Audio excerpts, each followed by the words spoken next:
I was 16 when this happened, old enough to know better than to be careless, but still too young to fully trust my instincts when something felt off. I had been taking the city bus home for nearly a year. My high school was downtown, packed between gray office buildings and coffee shops that always smelled burnt. The bus stop wasn't far, just a few blocks down, and every afternoon, I'd walk the familiar route, my backpack slung over one shoulder, earbuds in, drowning out the world with music. That day had been like any other, long, exhausting.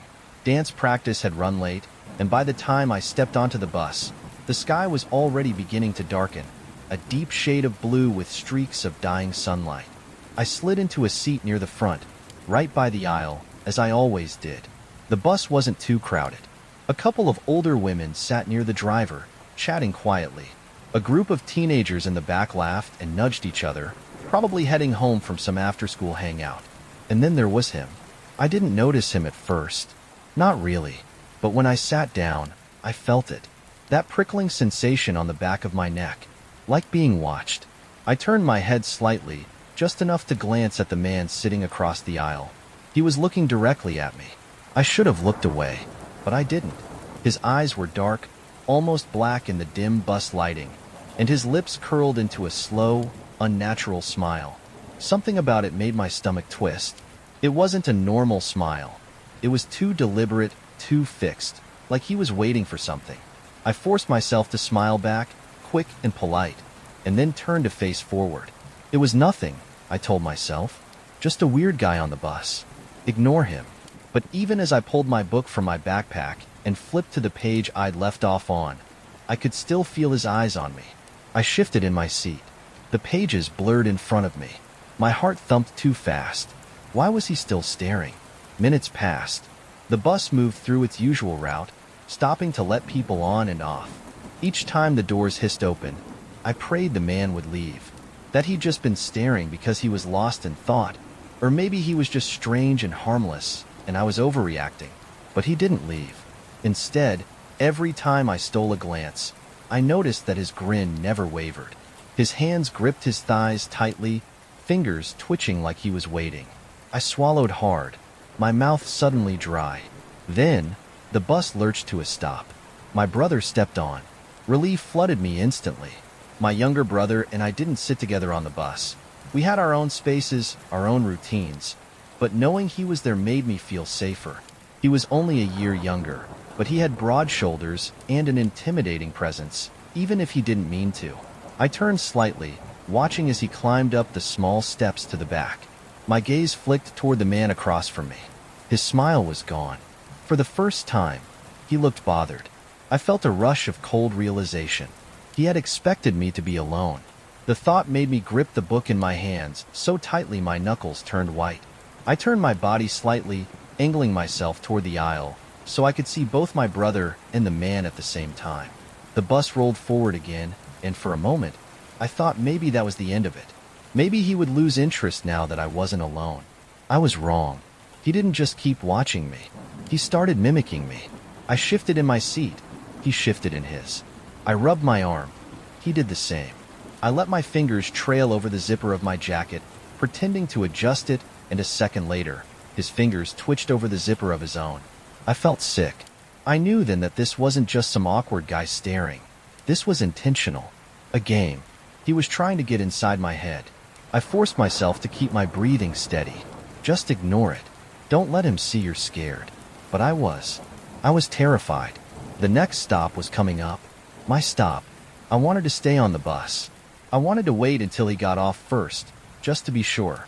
But if I stayed on past my stop, I would have to explain why. My brother would call me dramatic, roll his eyes, tell me I was overreacting. And maybe I was. Maybe nothing would happen. Maybe I was letting my anxiety twist everything into something it wasn't. I reached into my jacket pocket, curling my fingers around my keychain.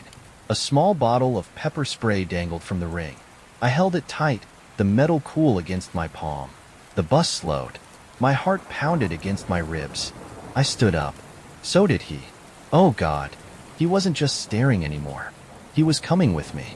I felt frozen, trapped in the narrow aisle as the doors hissed open. I could feel his breath too close behind me, could hear the creak of the floor as he stepped forward. I wanted to run. I wanted to scream, but my body wouldn't move. Then, a shadow loomed over us. My brother. He had gotten up from his seat at the back and was making his way toward the exit. His gaze landed on the man, his expression unreadable, but the message was clear. I see you. I know what you're doing. The man hesitated. For the first time, his eerie smile flickered. Then, slowly, he sank back into his seat. The bus doors closed behind me, and I practically stumbled onto the pavement, my legs weak. I sucked in deep, shaky breaths, gripping my pepper spray so tightly my fingers ached. The bus rolled away, and I turned, watching it disappear down the street. I never told my brother what really happened. He would have brushed it off, called me paranoid. But later that night, as I lay awake in bed, I couldn't shake the image of that man's smile. The way he had been so sure I was alone. The way his whole demeanor had changed the second he realized I wasn't. The next day, I took a different bus route home. And the day after that, and every day after that, because something told me, if my brother hadn't been there, I might not have made it home at all.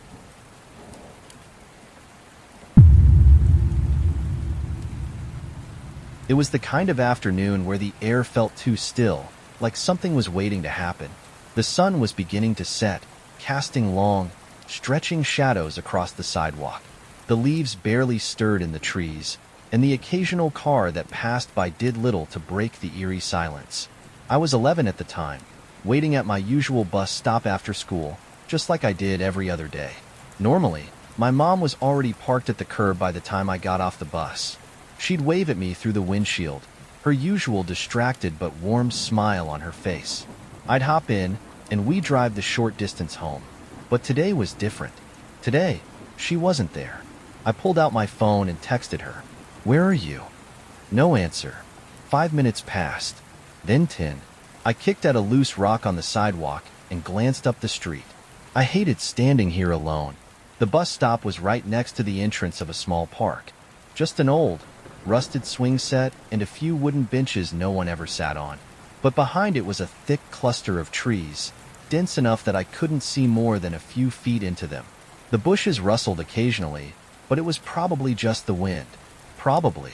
Another text. "Mom, are you close?" This time, my phone buzzed almost immediately. "Be there soon. Go to your dad's and wait." But I didn't want to go to my dad's. I didn't like his house. It always smelled like stale coffee and old leather, and my stepmom made sure I knew I wasn't welcome. I sighed, shoving my phone back into my pocket. I'd rather wait out here. I glanced around, noticing for the first time just how empty the street had become. There were no kids playing outside, no one mowing their lawn or walking their dog, just a couple of parked cars and a row of houses, all with their curtains drawn. The silence pressed in, heavy and unnatural. And that's when I saw him. Across the street, a man stepped out of a house with a red door, a door I had never really noticed before. He looked completely ordinary at first. Tall, a little heavy-set, with curly brown hair and a thick blue jacket that looked like it belonged to a taxi driver. But something about him felt off. Maybe it was the way he hesitated on the porch, as if he had only just realized I was there. Or maybe it was the way he stood too still, staring at me longer than necessary. I looked away, trying to act like I hadn't noticed him, but my skin prickled with unease. Then he moved. Slowly, casually, he walked toward the sidewalk, his shoes scraping against the pavement. I kept my eyes on my phone, pretending to text, but I could see him out of the corner of my eye. He wasn't crossing the street. He was just standing there, watching me. My heartbeat quickened. I forced myself to keep still, to breathe normally. Maybe he was just waiting for someone. Maybe I was overreacting. Then, he smiled. "Hey there," he called. His voice was deeper than I expected, gravelly, like he'd been smoking for years. I hesitated, then gave a quick nod, barely glancing up. "You waiting for your mom?" That made me look at him. He was still smiling, but there was something in his eyes that made my stomach churn. "Yeah," I muttered. He took a step forward. "You've been standing there a while," he said. "Why don't you come inside and wait? It's warmer in there." I tensed. Why would he say that? His house was right across the street, but I had never seen him before. Not once. This was a small neighborhood, the kind where you recognized everyone, even if you didn't know their names. So why did he suddenly care that I was waiting outside? I forced a polite smile. No thanks. My mom's almost here. He tilted his head, his smile faltering just a little. Come on. I don't bite. Another step closer. My heart was hammering now. I'm good, I said quickly. I just talked to her. She's like 2 minutes away. That was a lie. But he didn't need to know that. His expression changed. The friendly mask slipped just for a second, and something else flickered across his face. Something cold and calculating. Then, just as fast, the smile was back. You sure? His voice was softer now, almost coaxing. It's not safe to stand out here alone. Someone might try to snatch you up. My breath caught in my throat. Was that supposed to be a joke? Because it didn't sound like one. I took a step back. I'm fine. Thanks. For the first time, his eyes flicked away from me, scanning the empty street. Then, he stepped forward again, too fast this time, and reached out. Come on now, don't be like. A car horn blared. I jerked back just as a black SUV sped down the street, its tires screeching against the pavement. The man recoiled, his hand snapping back to his side. I didn't wait. I turned on my heel and bolted. I ran past the bus stop, past the park, past the line of houses that blurred together as my vision swam with panic. I didn't stop running until I reached the gas station a few blocks away, where I collapsed against the wall, gasping for air. My phone buzzed again. Here. Where are you? I squeezed my eyes shut, trying to steady my breathing. I told her I had gone for a walk, and to pick me up from the gas station. I never told her what really happened. But that night, when I lay in bed, staring at my ceiling, I couldn't stop thinking about that red door. About how I had never noticed it before. About how the man had come out of that house like he had been waiting for me. The next day at school, I asked a few classmates if they knew who lived there. None of them did. They didn't even remember seeing a house with a red door. A week later, I walked past that street again. There was no red door, just an empty lot.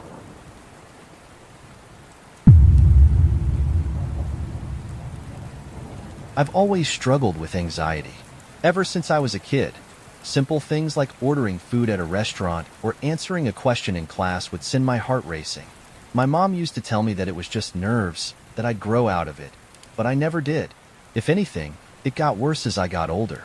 I was 14 when this happened. It was my last year of middle school, and by then, I had learned how to navigate life without drawing too much attention to myself. I kept my head down, kept to myself, and tried to avoid anything that would force me to speak up. That's probably why I didn't say anything sooner. It started like any other afternoon. It was 3:18 p.m. I remember the exact time because I always checked the clock when the last bell rang. I made my way through the crowded hallways, clutching my books against my chest as I pushed through the sea of students rushing for the exit. My heart was already beating fast, the usual after-school nerves making my palms sweat. I hated the bus. I hated the way it smelled. Stale air and old gum pressed into the floor. I hated the way the seats were torn at the edges, the stuffing peeking through. But most of all, I hated the way I felt on it. Trapped. Normally, I sat near the front, where I could see the road, where I could count the turns and make sure we were going the right way. But that day, for some reason, I ended up in the back. Maybe I was feeling braver than usual. Maybe I just wanted to avoid the kids who always threw crumpled up notes at my head. The bus driver was a substitute. I noticed immediately, even before I stepped onto the bus. Our regular driver was a woman named Ms. Carter. She was nice enough, always humming to the radio and reminding us to sit down and behave in a way that made it clear she didn't actually expect us to. But the man behind the wheel that day was different. He was tall and wiry, with a thin face and deep-set eyes that darted to the rearview mirror too often. His hands gripped the wheel tightly, knuckles white. He didn't hum. He didn't even look at us when we got on. Something about him made my stomach twist. I hesitated at the steps, but someone behind me pushed forward, knocking me off balance. I stumbled onto the bus, forcing myself into the nearest empty seat before I could change my mind. The doors closed with a heavy whoosh, and we pulled away from the curb. At first, everything seemed normal. Kids talked and laughed. Some tossed a football over the seats. I pressed my back against the torn vinyl, pulling my hoodie up over my head, trying to block everything out. But then, the driver spoke. "What stop?" His voice was rough, scratchy, like he hadn't spoken in a while. It took me a second to realize he was talking to me. I blinked, startled. Maplewood Drive. My voice came out quieter than I intended. He didn't acknowledge me, didn't nod, didn't repeat it back. He just stared straight ahead. Something felt off. I glanced out the window, trying to focus on familiar landmarks. We passed the gas station, then the old convenience store with the faded sign. My fingers twitched against the edge of my hoodie. Everything's fine. Then we turned left. My heart stuttered. That wasn't the right way. I sat up straighter, my pulse pounding in my ears. Maybe he had misheard me. Maybe he was just taking a different route because of traffic. I glanced around, but no one else seemed to notice. A few kids had already gotten off, and the ones who remained were either talking to each other or staring at their phones. The bus kept going. We passed Fred Meyer, the last familiar place I recognized before my stop. And then we didn't turn. I clenched my hands together. My stomach was in knots now, my breathing shallow. I needed to say something. I needed to ask where we were going. But my throat felt tight. My voice locked behind my own fear. The road ahead stretched on, empty.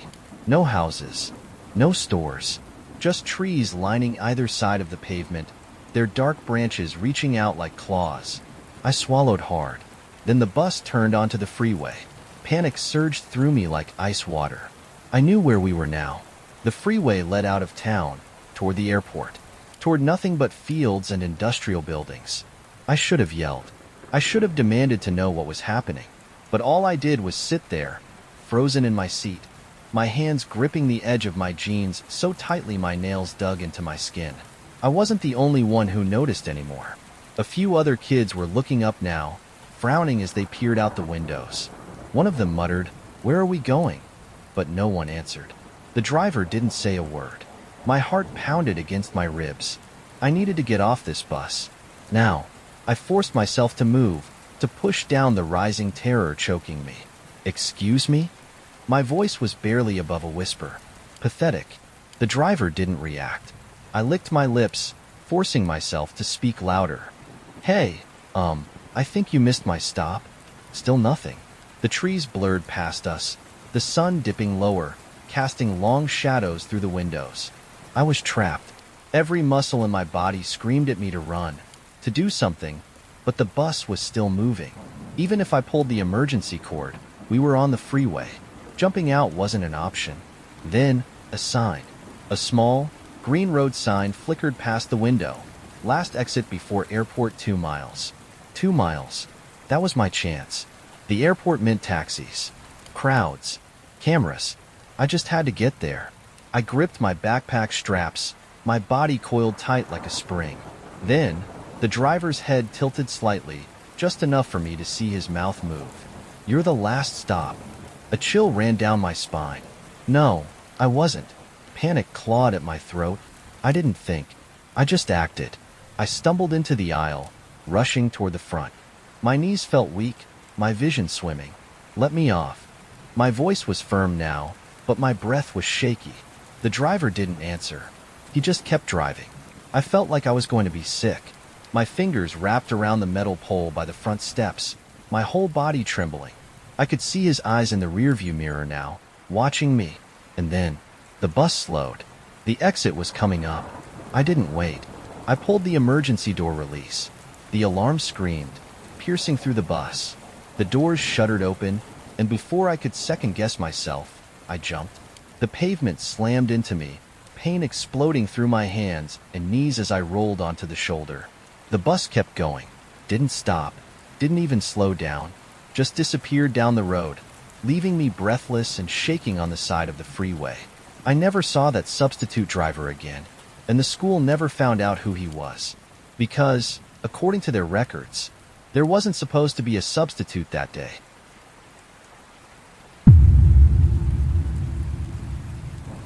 High school buses were their own kind of hell. By my freshman year, I had already learned the rules. Never sit in the back unless you wanted trouble. Never make eye contact with the loud kids. Keep your head down, and don't give anyone a reason to notice you. I followed those rules religiously. I wasn't popular. I wasn't tough. I was just a quiet 15-year-old who wanted to go home without dealing with idiots throwing food or making fun of the way I looked. That day started like any other. School had dragged on for what felt like an eternity, and by the time the final bell rang, I was more than ready to get on the bus and disappear into my music. I made my way to my usual seat, about 10 rows back, close enough to the front that the driver could see me if anything happened, but far enough that I wouldn't get shoved around by the kids crowding the front.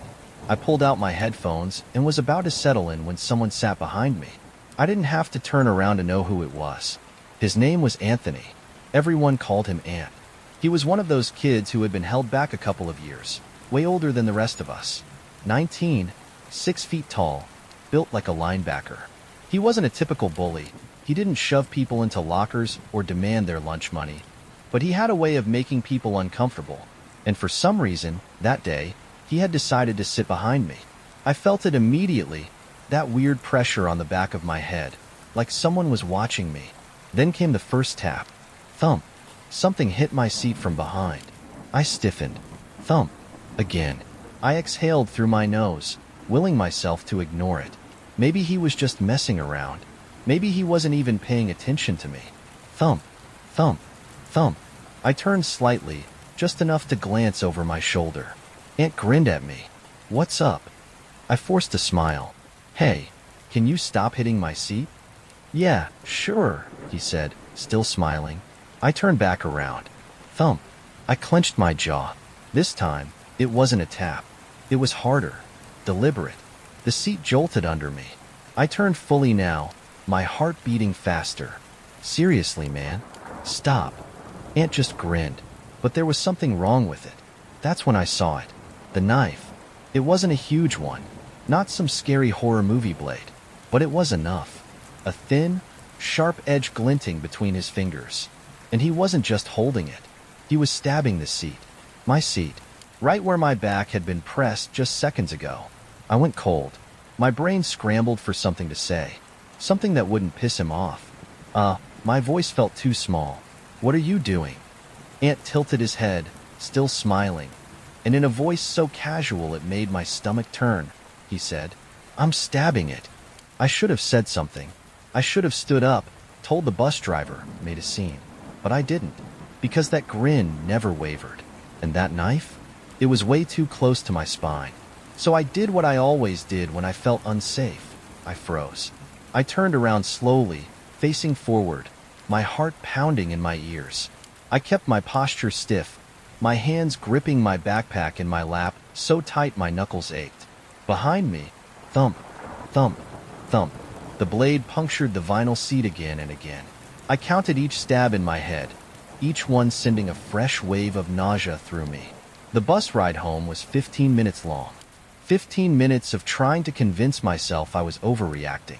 15 minutes of trying not to move, not to breathe too hard, not to do anything that might make him decide to shift that knife a few inches higher. I felt every second of it crawl across my skin like insects. And then, finally, my stop. The bus slowed, the brakes hissing as it pulled up to my neighborhood. I forced myself to stand, to move. Ant was still behind me, still grinning. I hesitated. I don't know why.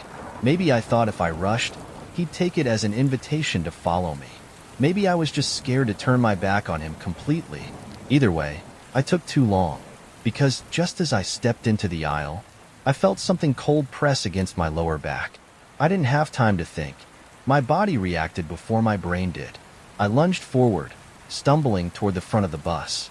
I barely registered the driver calling out, barely felt my feet hit the pavement as I nearly tripped down the steps. I didn't stop moving, not until I was halfway down my street, my lungs burning, my pulse hammering against my skull. Only then did I dare to glance back. The bus was already pulling away, and through the dirty window, Ant was still smiling. The next day, I didn't want to go to school. I thought about faking sick, about begging my mom for a ride, but I knew that if I skipped, it would just make things worse. I'd have to face him eventually, so I went. And when the final bell rang, I hesitated before getting on the bus. Aunt wasn't there. For a moment, I let myself breathe. Maybe it was over. Maybe he had just been screwing around. I took my usual seat. The bus pulled away, and then, halfway through the ride, he got on. I felt him before I saw him. That same oppressive presence. That same slow, deliberate way he moved. He walked past me without a word, sat in the exact same seat behind me, and then, thump. I stiffened. Thump. My breath caught in my throat. Thump. And then, in a voice so quiet only I could hear, I should have gone deeper. I never rode that bus again. That night, I told my mom. She called the school. The next day, police officers showed up at the bus stop. They searched the seat. They found the knife, stuffed deep inside the torn vinyl, hidden away, waiting. Aunt was arrested. The charges? Assault on a minor. Possession of a weapon on school property. But here's the thing. He was released the next day. And the very next morning, as I was walking to school, I saw him, standing on the corner, waiting. And when our eyes met, he just grinned.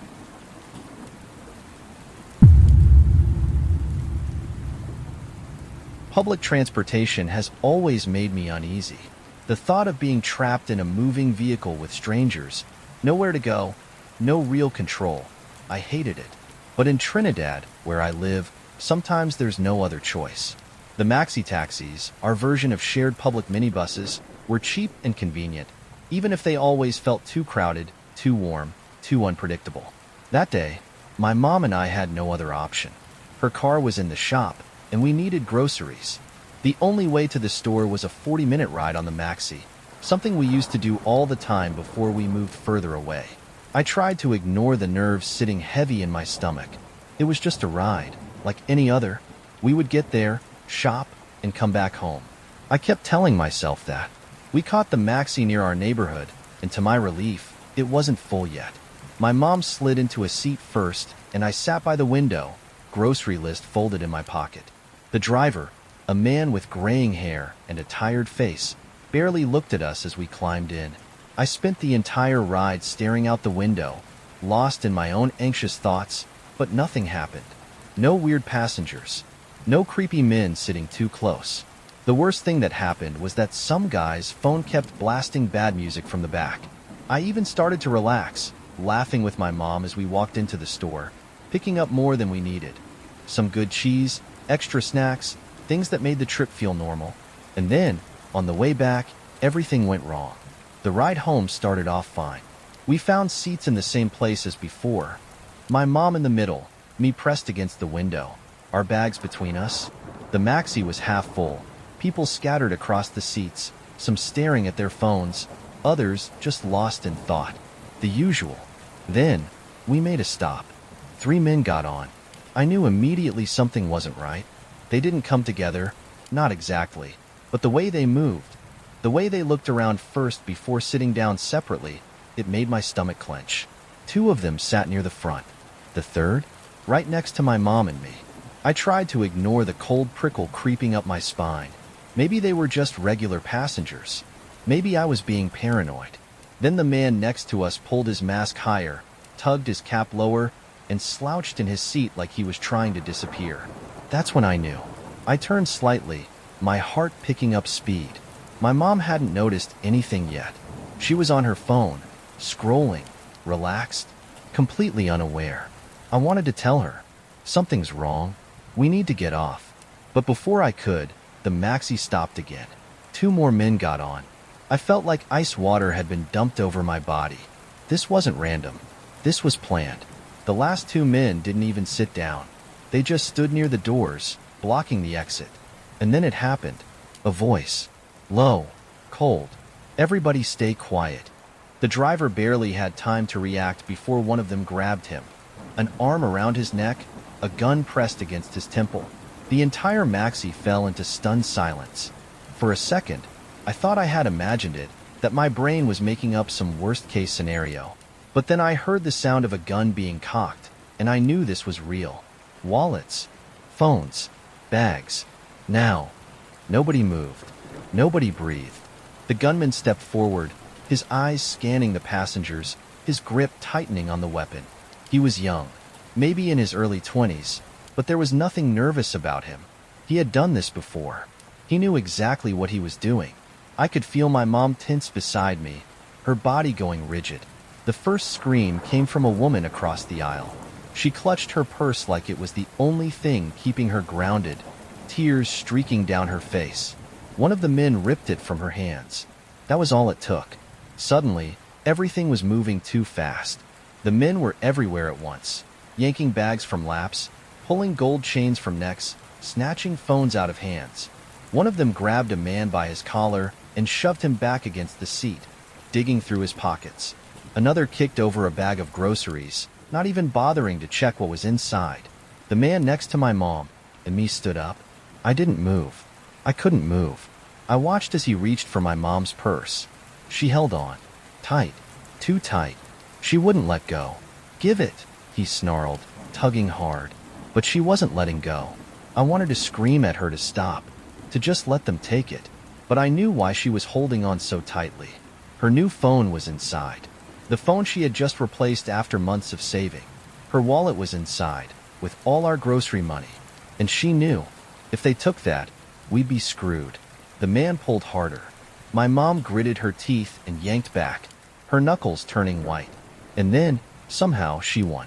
In the 2 seconds it took for the man to look toward his friends for backup, my mom opened her purse, shoved her valuables into one of the grocery bags on the floor, and lifted the purse up like she was surrendering it. The man didn't even look inside. He snatched it from her hands and turned away, already moving to the next person.